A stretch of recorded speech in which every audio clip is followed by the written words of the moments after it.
I've recently been sent a lot of photographs and a lot of comments and messages about why are my resin projects failing, or why is this causing this problem, or what am I doing wrong? So this video is about what's the biggest mistake you can make when using resin and how to easily avoid that. From the photographs that I've been sent and from the descriptions I've been sent and from the information that I've asked, what I've really found out is that the biggest problem is that people are using the wrong resin for the project they're trying to do. Now, it'd be lovely if we could just buy one resin that did everything: deep pours, shallow pours, jewelry, doming, pictures, all those sorts of things. But unfortunately, that isn't the case. It's so important to make sure that you use the right resin for the right project. The first one I'm going to be talking about is the T-Expert Crystal Clear. Now, I'm going to show you all the T-Expert products here because I've got the full range of them and I think it's really useful for me to show you. I love their resins. They're brilliant quality. They're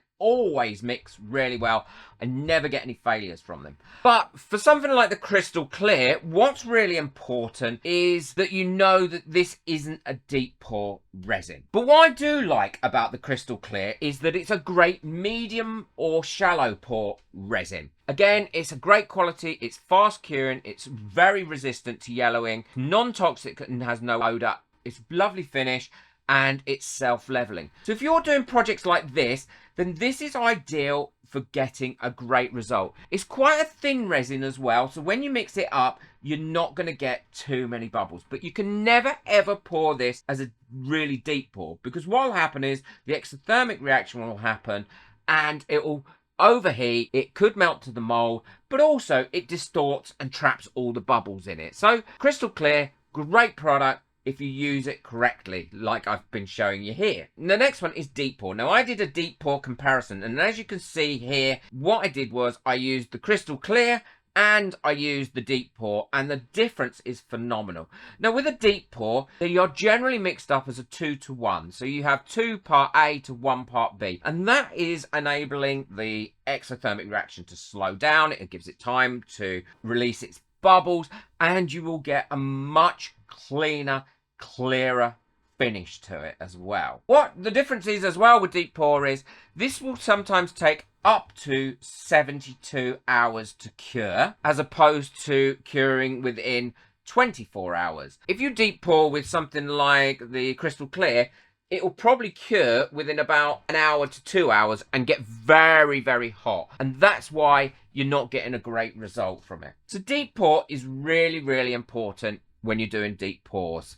Makes sense, doesn't it? And the one that is made by T-Expert, again, is a great deep pour. The next one is Easy Coat Resin. Now, I love this because, again, it is a 2-to-1 mix, so it's lovely and thin. It's got a great consistency. It's sandable. It cures really hard. It has a great heat resistance, so I make all my resin coasters out of this as well. Now, remember, when you're making resin coasters, always let them cure for about 3 to 4 weeks before you give them away or sell them, because that way you know it's completely hard. And the hardness of this is amazing, so it's also a little bit more scratch resistant than other resins. Now, I think Easy Coat Resin is a great name for it, but I think it would also be better if it was called Easy Coat Resin Tabletop Resin as well, because they do make a tabletop resin, which is tabletop coat, which I love because it's a thicker mixture. It has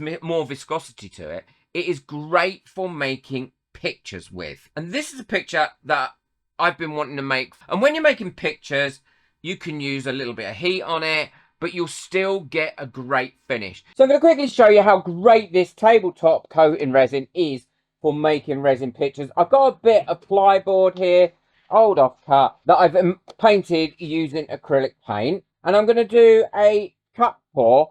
Now, I'm not too bothered if I don't cover the whole area with it at all, but I'm going to show you what to do and how to move it about without burning your resin, without damaging your resin. So I've got all my colours mixed up, and what I've done here is I've got a bit of black as well that I've mixed up that I'm going to put on first, spread out, and this is just black mica powder with that tabletop resin. and I'm going to spread it out a little bit. I'm not too bothered if it goes over the edges at all. And then to move my resin around, what I'm going to be using is this heat gun. Now this one is really good because you can actually change the heat of it. You can have it quite hot or you can have it quite cold. And I don't want it to be hot. I don't want to cause my resin to have like streaks over the top. This just allows me to move it about a bit, warm it up slightly, and move it about. That's all I need to do. Now I've got all my other colours mixed up, and what I'm going to do is layer them in some of these cups. I just pour in some in, then pour in a different colour, then pour in a different colour, then pour in a different colour. So now I'm quite happy with the mix I've got going on, and all I'm going to do is flip cup them over into this black resin. And now I'm going to use my heat gun to move that about. And now we've moved that all about, what I'm going to do is just tilt this about a little bit. And now we can just leave it there to do its own thing. And this is what I love about this tabletop resin. And it's also really good if you want to cover a clear picture with something as well. So if you've got a picture of family or something like that that you would like to coat in resin, it works brilliantly for that. So we'll let that cure up overnight and we will then come back and we'll see what's happened to it. Well, that picture's all lovely and dry and it came out brilliantly. Unfortunately, it's so glossy, it's hard to show you what it looks like, but there's absolutely no fish eyes in that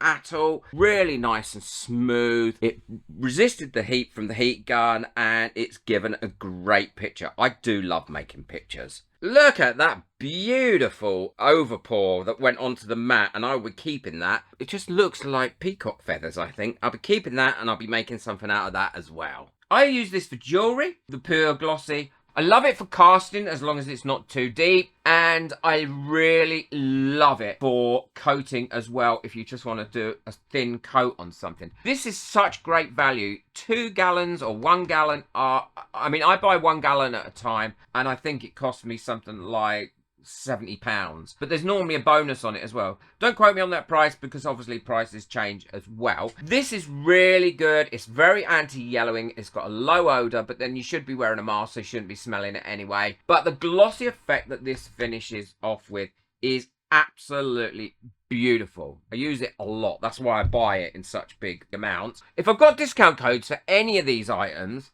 then I will leave those in the description below. The other really important thing is to make sure that whenever you're using resins or anything like this, that you're using the proper PPE.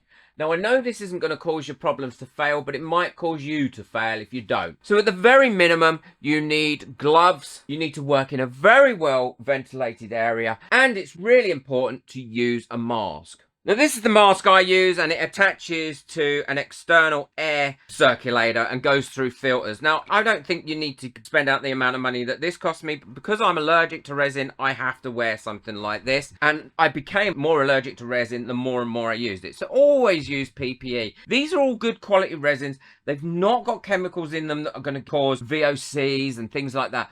But still protect yourself, because when we add things to resin, like mica powders, or when we add alcohol inks, or colours, or things like that, you're actually changing the chemical composition of the resin. So you need to ensure that you are being safe. So I hope you found this video really useful, because it is the biggest issue that I've seen on so many people's projects when they've failed. And I believe it's the biggest mistake that you can make with resin is by using the incorrect resins. You can buy most of these resins in lots of different sizes. The other really important thing is that I find people have problems with, and this is another tip, is they use their resin when it's really, really cold. They've either stored it in a cold place or it's cold in their room. Then warm it up first. I don't mean warm it up so it's boiling.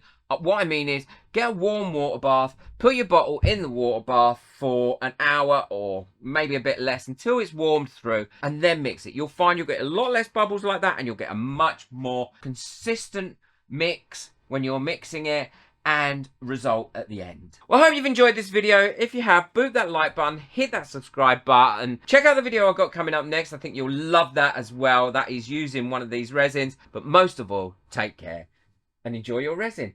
Bye.